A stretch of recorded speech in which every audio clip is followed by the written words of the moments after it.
Hello and welcome to the Erothian Unofficial Spoiler Podcast, second season, episode 13. As usual, it's a me, essentially Steve, the Captain of Chaos, and as always, I have It's Van Sexel. I was trying to think of a Luigi joke, but he doesn't have that many lines other than Mario. So, uh, so may as well just get straight into it. Regicide. Um, yeah, let's do that. we have well, they finally get to Curseful, and naturally, people want to know what the fuck did you guys do down there? And they spend a while after that going, do use it, don't use it, do use it, don't use it, do use it, don't use it. there were some things like I was discussing last week that Regicide has a trust with Kithel and them. Probably not now. Yeah, they didn't want to give out that information of what happened and whether Rena understood the ramifications of using the axe at the time. And then after Kithel knew she was lying and asked her to please tell the truth, she finally broke down and said yes, she knows what the axe is. So there's that. But I guess they were doing that thing where when a kid knows that they're in trouble because they're the only one that could have possibly eaten the cookies, but they still say no. Yeah, yeah. I mean, there's two people in the foreign leadership where you can't really lie to them, and they're both there, Yeah. and that's literally both of our characters. It's Ravina's job, and Kithel's just really fucking good at it. Yeah, I just felt like when she got caught, it was a god damn it, like that little kid, especially. Well, I'm not an only kid, so I don't know what that was like, but I'm not either, so I can't tell. I know for some only kids, you had to have got caught doing something stupid and still lied that you didn't do it, and that's what happened with Regicide last night. They just seem to be going out of their way to piss off everybody. Oh man. They had freaking. Well, they had Ravina and Arthur in the corner, and Green has few of them quickly dropped. Never can chat afterward, but yeah. So we have freaking all those freaking opinions and opinions of some characters we barely met, Mm-hmm. which was nice to actually see something about them. Even though freaking Yonder's fucking telling Emily to shut up, and then feeling guilty immediately afterwards. Yeah, because she was about to go into her backstory and like a bit of her experiences, and he was like, "Yeah. Listen, just give us your opinion, please. We don't need all that." And then she shut down, and he was like, "Okay, you could talk, please." That was funny. And then we get the harebrained schemes about breaking time again. And then when they bring this up to Elliot and Kithel, and they're like going, "No, we can't let you do that." And of course, naturally, they want to do it anyway. What's funny about that though is that they don't know. Like, there's no way Yandis would have known that devils and demons are outside of time, the time stream or whatever. Mm. So for someone who has experienced being able to go back and fuck with time and not seeing too many ramifications of it, it kind of makes sense that he would come up with that terrible idea. Like, Yeah, it's like, yeah, I gave this girl money and I don't see what the problem is. Like, nothing happened because of it. So it kind of makes sense that he would come up with those with the ideas. I mean, of course, Delric at the end tells us that those ideas were bad, but mm. Yeah. Well, also Elliot going, "Okay, so what happens if you do that?" So what happens Yeah. if that happens? And then there's the whole freaking time travel theory thing where if you travel back in time, you're not fixing your own timeline. You're just making another one. So your timeline's still fucked. Also, the whole Elliot lecturing them on what Rena would do if she were to see her two friends come out of nowhere. She would cut you down immediately. And Rena going, yes, I would. Maybe. I mean, to reiterate his question to her, was he wrong that she's the most stubborn? I mean, she didn't correct him. She didn't say, I wouldn't do it. So, they were. Yeah, and she even went to Ophios afterwards, like, you remember how hard it was to convince me that you're alive, right? Yeah, she says the same thing about Yandis, but it wasn't that hard. Wasn't that hard with Yondas? But it definitely wasn't Ophios. Oh wait, no. You know what? I'm misremembering. They did send Yandis off to a jail because they didn't think he was Yandis. Mm. No, it was kind of. Yep, I misremembered. They sent Yandis off to a jail that sent him to the front lines of the Yovance War. So Malta, the only good guys in Eroth, leading Regicide by the nose to somewhere that they can go fuck that place up. Not here, please.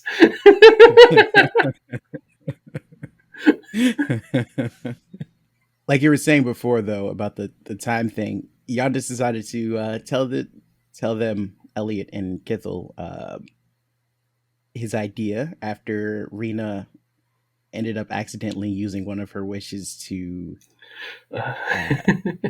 Scott's so happy with that one. Yeah, I'm kind of with Rena though, because she did specifically say, "I'm not wishing for this. I just want to see it." And then because I don't want to blame anybody, but because people were talking in the background, she was like, "Yeah, well, yes, I wish to see it." And she's like, "God damn it!" So yeah, that whole little thing got messed up because of that. Well, But to be fair, that's a lot less damage than the wishes could have done. Those first two. Although the yeah, third one's gonna be fun. yeah, we have to see. See what the third one's about is gonna be crazy, but Oh, yeah, like the first one, help me be able to destroy these undead. Okay, these undead aren't a problem anymore. Their souls are fucked, but kind of were anyway. And then freaking, I wish to see the contract. Unless all the other people that Elliot just gave the ability to read the script to get some like sort of devilish corruption from reading it, I don't think it's going to be that bad.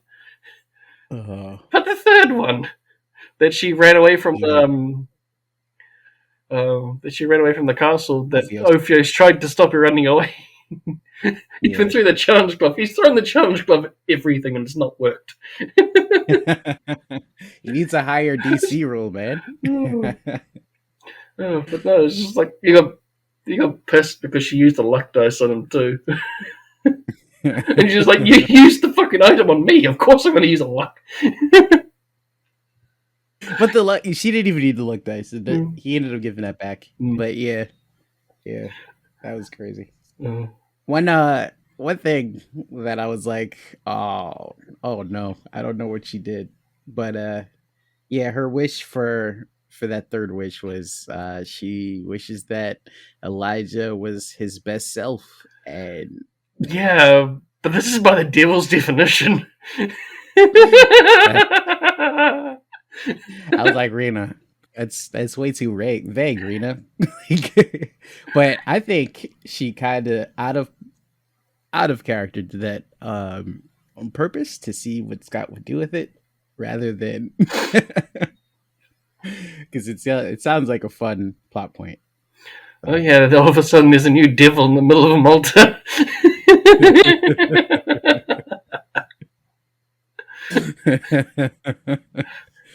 Oh, Oh, and then she man. said, "Okay, we're done. Go back to where you came from." And he's like, "Nah, I'm comfortable here."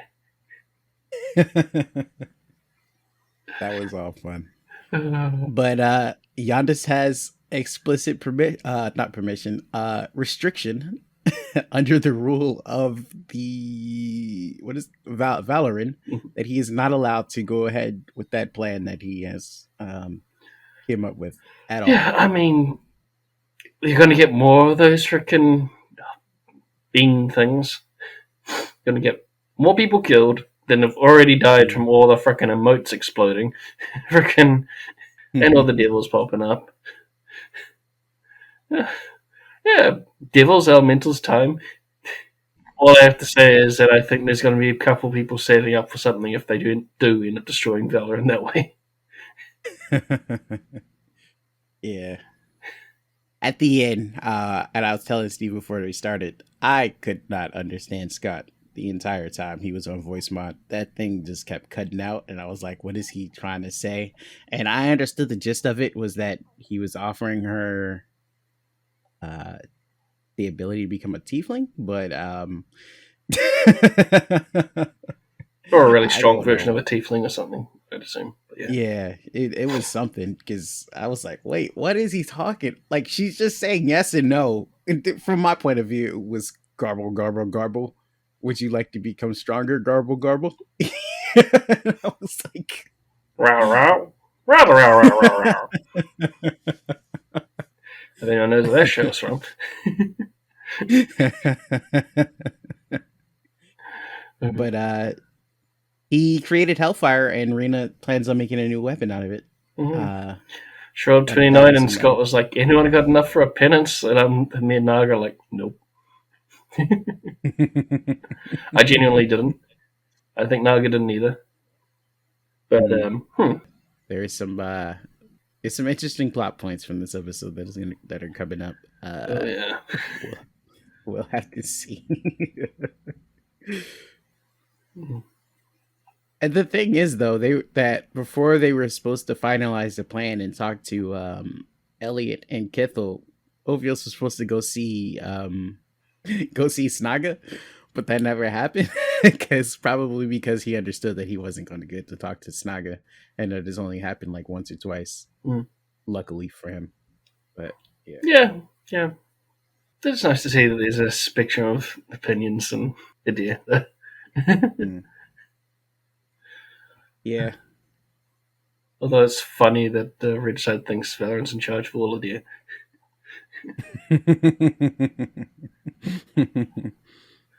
Well, I think he was just declaring that because Regicide doesn't have much of an option other than Valorant. Like, if even we already know that if they go back to Han Quinn, We know the yeah, Slumbering Queen wants to hand them over. So they're not going to get anything there. What are they going to get at Reed? There's nothing for them at Reed. There's nothing for them in Varen, other than maybe horses to get the fuck out of Dodge and on.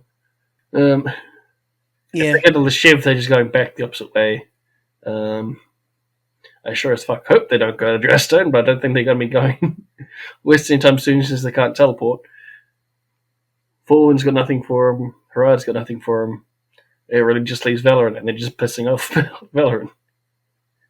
well, they could always go back to Nightingale and see what she has to say about things. Yes, Seems go kind back west, Paradise. Give up on these this, foolish plans and allow yourself to be captured and stay in jail some more. we don't know where Nightingale is. She's all over the damn place. But yeah, we can go ahead straight to Warmonger now. Basically, in this episode, the crew, I think this is like maybe a couple of days right after the last episode, maybe I think they said where they're picking up Tessel. right at the end of that meeting. Oh, it was right at the end. Okay. Yeah. Well, Tessel and Narin both set up some time for to research the elemental due to Tessel hearing some kind of. Well, actually, I don't know if this was before that, but anyway, Tessel definitely wants the elemental out of his kingdom. Mm-hmm. Whether, Probably not just out of the kingdom. yeah, yeah. Doesn't want it dead because he's already did that bit, but yeah. Kind of needed out of Kajinxi at this point. So, but yeah, they ended up setting up some time for Ryan and Lenny to do their thing. after they finish investigating the space rock. Oh man, this is when things pick up a little bit. Right after that little conversation, though, is they are all sitting at the table, and then one of the guards comes in and says that they have an emissary from Vok. They let him in, and this guy introduces himself, Vok from Vakul from Vok, and he asks to speak with the clan leaders of Vosk, and they tell him that they are the council, and he goes, "Ah, good." And then he starts to espouse some information, asking whether they are going to the party before Tessel. Yeah, I love that clip. I love that clip. I mean, so I mean, I get you feel like you're attacked a lot from us and this something, but are you telling me that that was a good idea? Oh, you guys are too paranoid. This it's not paranoid. It's a healthy freaking understanding of the job they're in and the people they're with. He misunderstood what was going on. Yeah. He didn't catch Nick and Jake's demeanor and playfulness at the time. It's like, oh yeah, no, we're the leaders. We're the leaders. Yep. Please inform us what you came here for. Kuchibachi's obvious villain. Yeah. You know, I don't listen. So, Sel, I didn't pick on you last episode. I was giving you a round of applause for trying your best. Because there's nothing you could have done in that situation. This one, it's hard not to pick on you. All I have to say is this session had a lot of fun moments to clip. And not all of them were brought about by Sel. Yeah, that's true. But yeah, so he becomes suspicious, basically shuts down everything, even though Tessel picks up what his allies were laying down, and is like, oh wait, yeah, I get it now. We're not the bad guys to your clan. And it was all Vosk all along. Those damn dastardly Vosk that we sort of crushed. And the timeline looks a bit iffy, but we promise you, mate, it was the timeline wasn't what you think it was. Oh man. Unfortunately, this guy is too smart to just go, you know what? I trust you guys. Because then he points out that guy's the Ashen Orc, and because he's the Ashen Orc, then you must be Kuchibashi, and that guy must be Shado, which means that you guys are not my allies, which means that I should be leaving. However, he did bring a chest worth 15,000 gold in it. So yeah, I'm trying to remember what exactly the accusation was that Nick leveled at his clan before he left. It was freaking. There was something, and like everyone else didn't pass the sense motive thing, and then it was just a roll off between Nick and Scott, and Nick was rolling really well. Like, wasn't that the attack?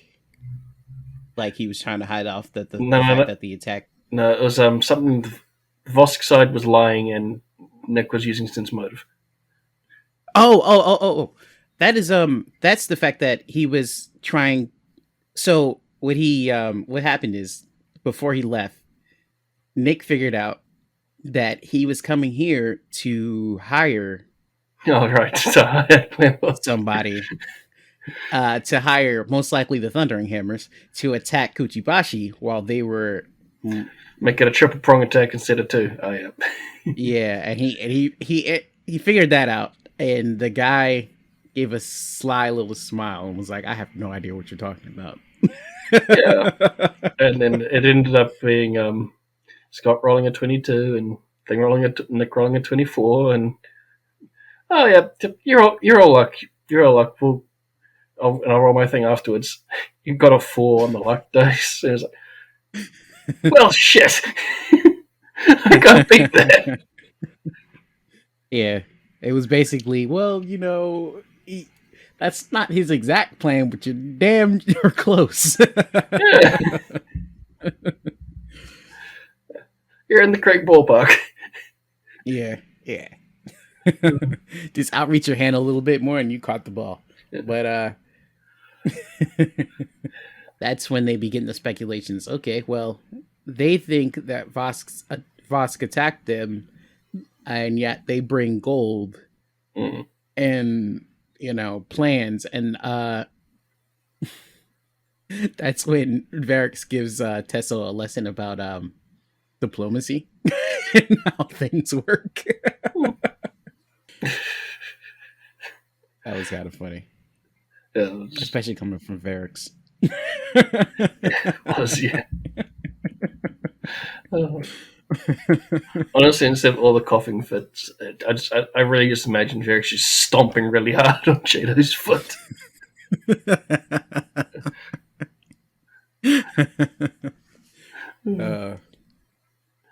But yeah, they pretty much infer that because it would be against the law to attack another clan while they're at the gala.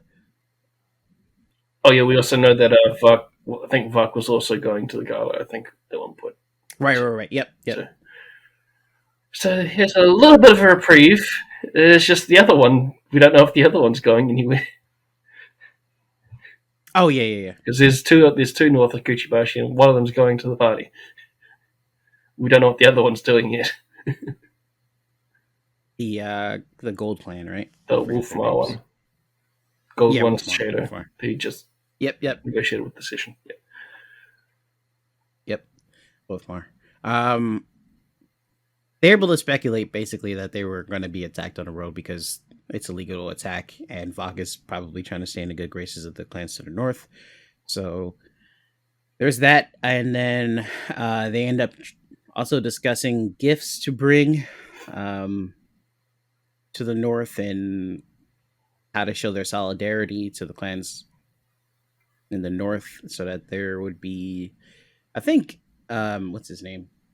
Erothian is talking about like the solidarity to the clans, the northern clans and the southern clans, and how that could change the politics of Kijingsi in the future. Mm-hmm. Making blocks. and how Varix is able to talk Shadow out of spilling the beans too much. I think it was mostly Shadow that talked Varix out of bringing the fucking giant along. A giant, yep. Yeah, that giant. I understand why he wanted to do it, but man. I do want to say one thing though. Instead of Cell being the slave things, we have an actual example of slavery with that giant.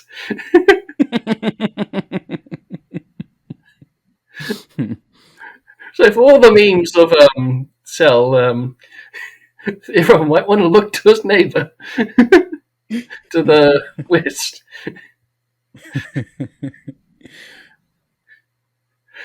Just because they're big doesn't mean they're not. Barrick shut down his opportunity to maybe add Aaliyah to his harem, but I mean, you can't blame anyone else when you shut down your own flirting attempts. So.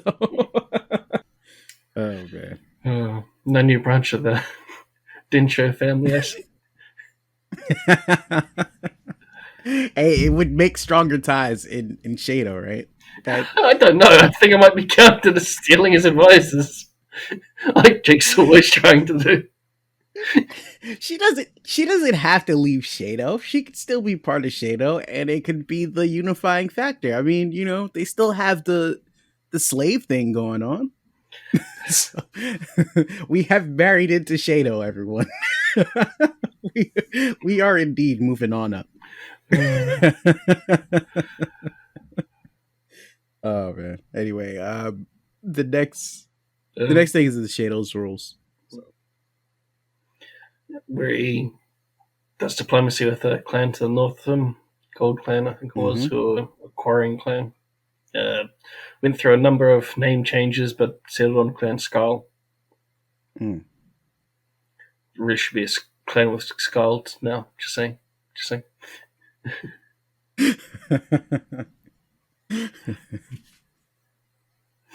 Yeah, they pretty much focus on granite and stone foundations. So Tesla having some a friendly relationship with them can increase probably his infrastructure in the future. I don't know if that actually matters, but if it does, it will definitely help for things like castle walls. And also, I think Cell was saying that he was planning on making his own quarries. So if he can just trade with them, then it may save him some money, maybe. Well, some BP anyway. Yeah. He made a massive upgraded his army, and received reports about the elemental, and there's going to be checking with Kuchibashi to see if they can get some hands on some materials from the Eldama to try and capture the thing rather than kill it.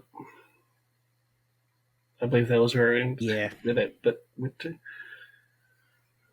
It was kind of interesting how he came to the conclusion himself. He just went down into, I believe it was like the mines that he arrived from, which answers my question from last week. But he ends up going down there just to like meditate on what he could do, and that's when he does what you said. Figures out that he wants to capture it and make amends to it rather than send it back to where it came from. Have to see whether or not that's an option. Also, another huge opportunity came for Tessel, and the fact that Paradel is making a huge push into the Dalelands to crush any hopes for the rebels of Delegas. In doing so, they're going to need some supplies, and since Shado was able to successfully convince them not to trade with the Roan, they're going to need to build a trade route. Of course, while this is a boon at the moment.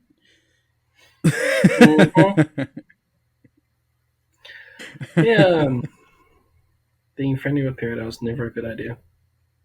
Yeah. This already has too many rumors about.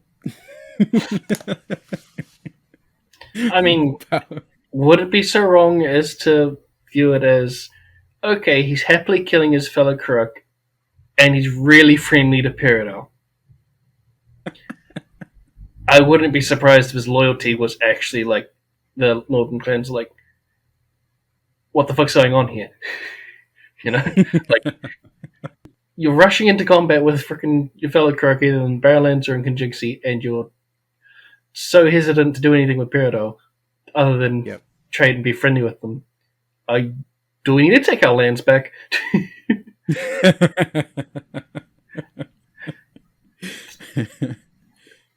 Oh man! Because I mean, if people heard about it, I think that'd be the start of a concern. I am interested in how the Road was able to trade with Paradels for so long. Maybe because it was in secret and most people didn't know. But Shado kind of has a target on their back. So then there's also Kuchibashi. Also, if you can hear everything going on, I apologize. It's the 3rd of July, the day before the 4th of July, where everyone shoots off their fireworks anyway, so that they can go to public places to watch their fireworks be shot off there.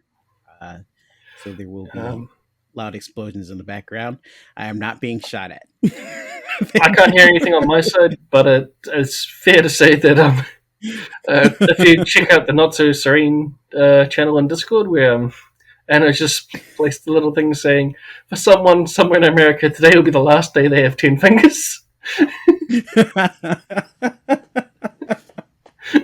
There were some going off earlier, but now I can kind of hear some in the distance. I'm just not sure if the mic is picking it up. So, I can't hear anything on my side, so oh, unless everything gets turned way, way, way, way up, I wouldn't be there concerned about it. we can go into Kojibashi's roles now. I do love that Jake was like, hang on, do you really think there'll be some time for RP at the end of this?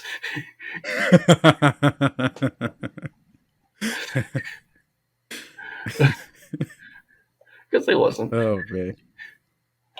Yeah, but Nick's roles went by pretty fucking fast. Like his kingdom stuff went by quick. I know Cell thought his did, but Nick's went by much quicker. So just wanted to point that out. The kingdom event rolls. Durat comes back with some information after having to be remembered that Durat existed in the Kajinsi lands. that the tactician's name in Vok is Isamu, and that he is actually from the northern clans. Well, And he is from their clan, but he's spent a lot of time in the Northlands. Yeah, he Getting pretty much education. grew up in the northern lands, but was born in Vok and returned back to Vok. So, he has an extremely high intellect, and that is why he is able to crush the thundering hammers so swiftly. And a little rumor that someone probably wanted to spread has gotten out that someone's charging someone else triple the transportation costs, which might cause little problems between Kuchibashi's northern neighbors. I don't really know how that could have happened. Honestly, they seem like such good friends. Oh man, that's like when you find out that you're the first customer of like some kind of street vendor and he's charging you more than he charges everyone else because that's the price he charged in the beginning and he knows he can get you to buy it. You're like, what the fuck, man? Except he was actually charging you the same price all along.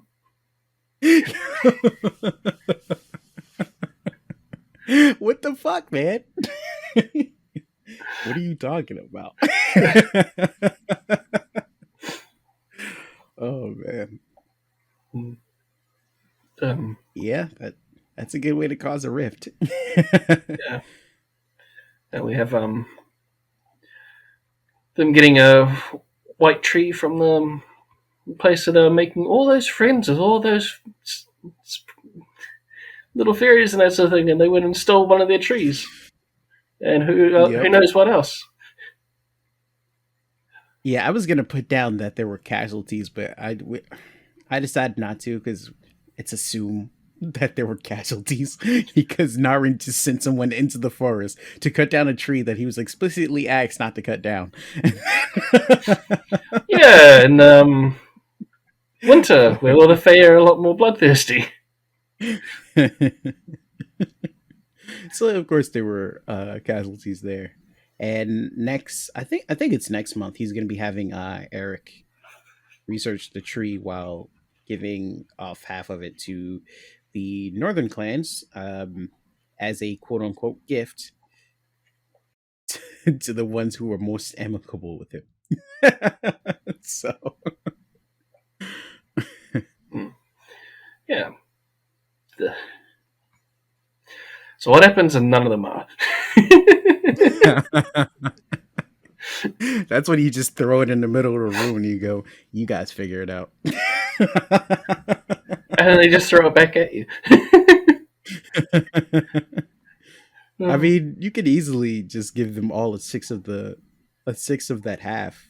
So Yeah, I'm sure they got It someone won't be someday. much to work. Yeah, I mean, it won't be much to work with, but you know, congratulations, you got something.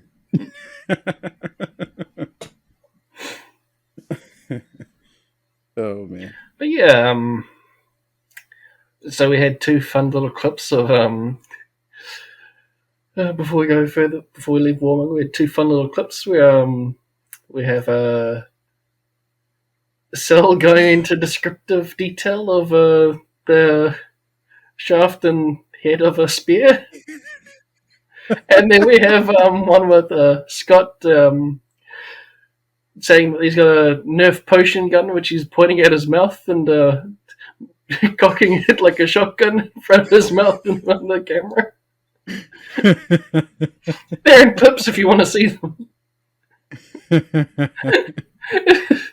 I do love how Scott goes after doing that for like three motions. They're like, no, I don't want to keep doing that. And so I was like, are you sure?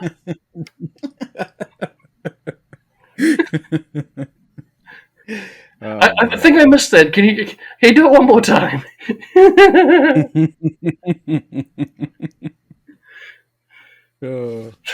Also, I love Nick's humor.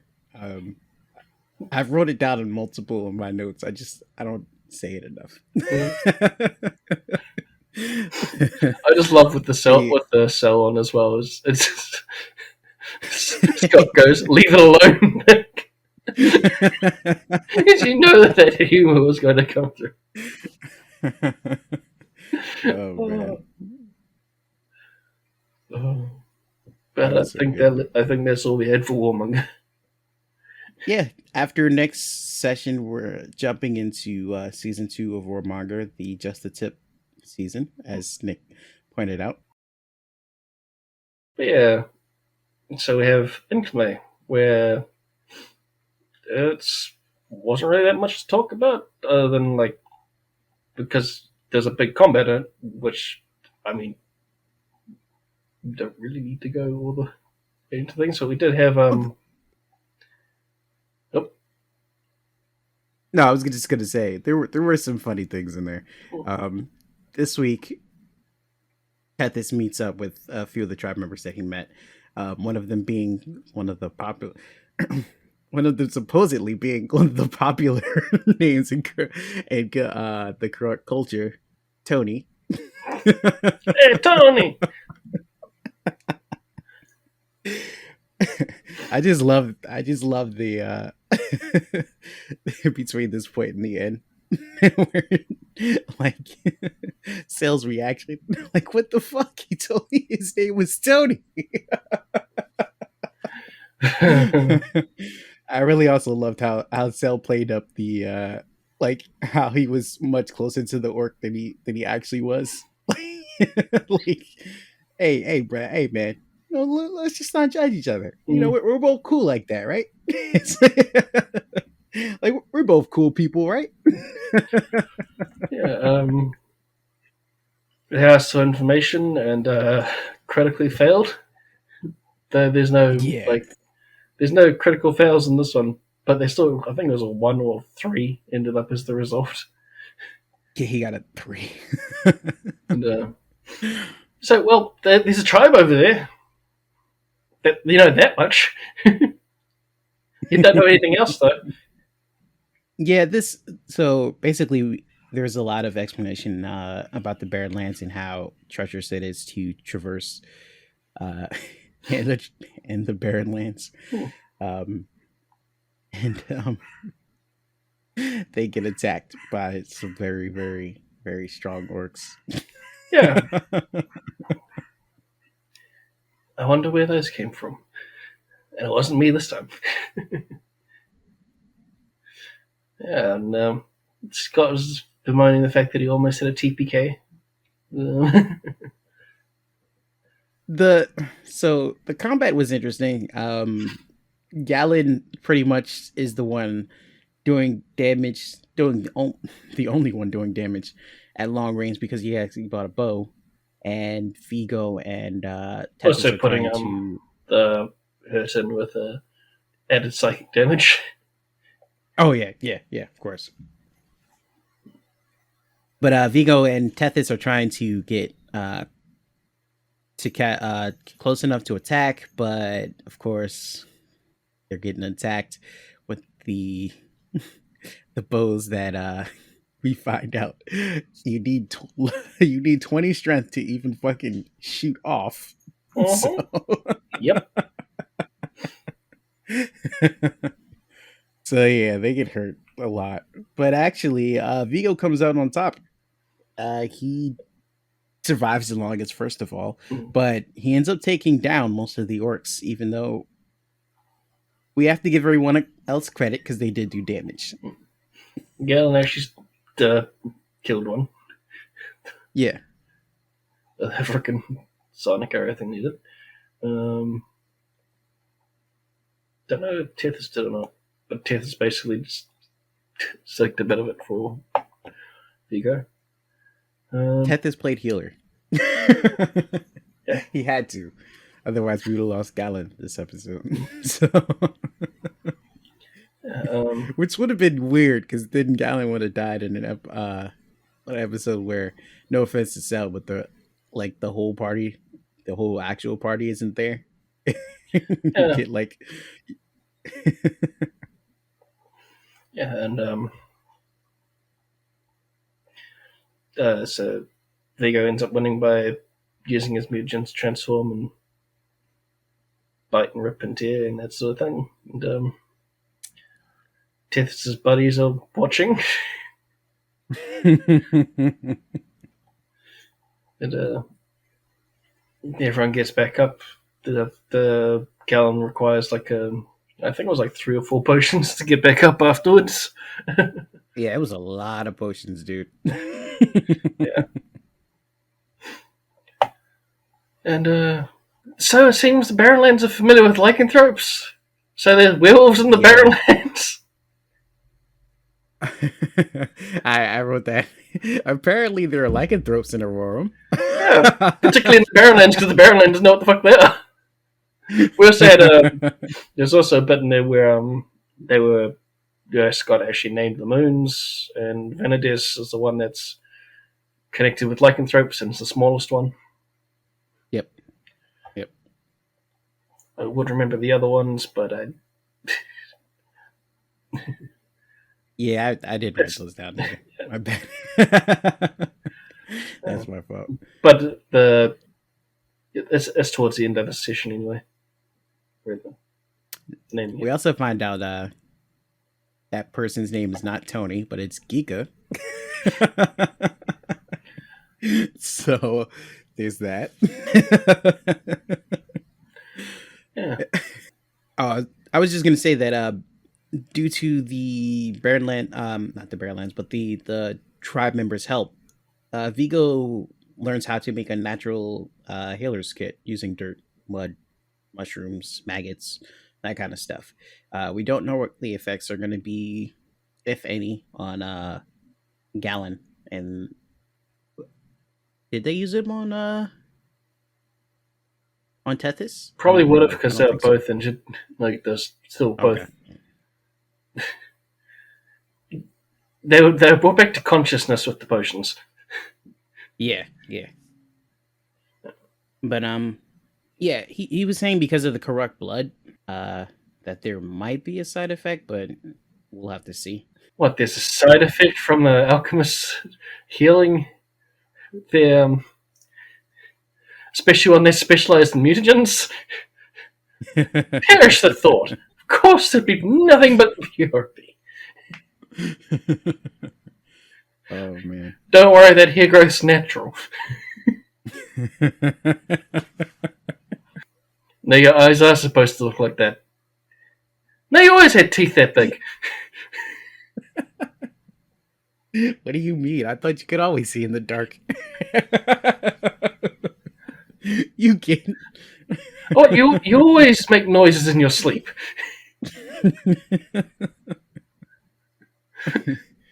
Oh man! It's just for some reason extremely frequent when Vanadis is full. It's not the mutagen's fault that you can't fit in your crystal suit anymore.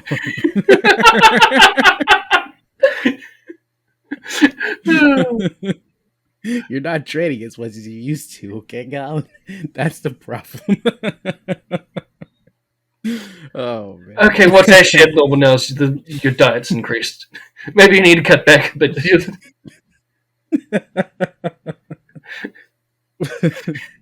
We'll have to see. Oh, that's so good. Yeah, with the pushing of Tethys' friends to get them what they're looking for, as well as the help of them, as well as Vigo's knowing what he's looking for, sort of thing. They end up finding their owns, and but they're prepping food to have a surplus of it rather than what they need at the time. And there's some sort of human with a weirdly coloured axe that's beating people into submission, that sort of thing, or scaring people into submission. Huh. I wonder where that guy came from. I wonder where indeed.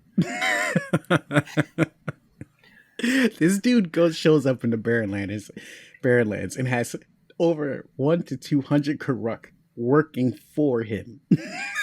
He's not working with them. They're working for him. Yeah. I think securing those ruins is going to be a bit more difficult.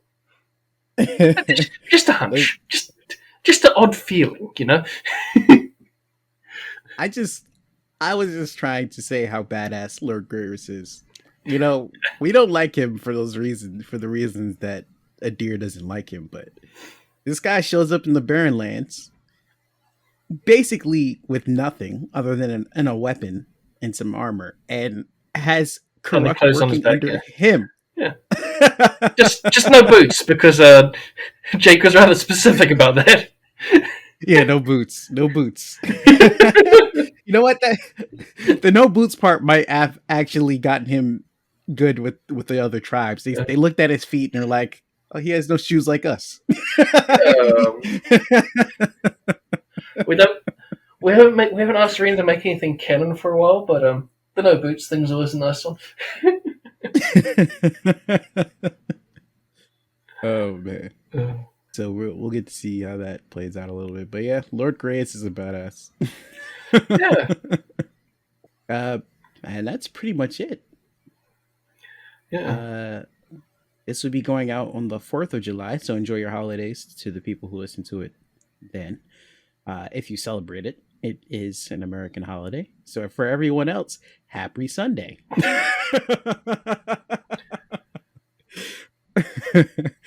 I'm already in it, but well. Yeah, I was going to say for you, Steve, it's happy Monday. I apologize. Have a good day at work. We'll see. We'll see. Every weekday. A couple of things. One, Scott said that he's going to be taking a break sometime. I think he said the end of July. July and a week back, and then a week off in August, I think it was. Oh, okay. Because he said he was going to be away, he's got to come back, and he's going to be away again. July and August. It's much needed. It's been a while since he's taken a break, so enjoy your break. I know I'm taking a break in August, but I've just been flat out freaking. Also, next week, starting Tuesday, which is normally one of my days off, I am doing 6 days at work, all wonky hours. So this is the week that a lot of people at work like taking off for some reason. So I'm not going to be able to do an episode next week. Have a good one, everyone. Enjoy your weeks, everyone.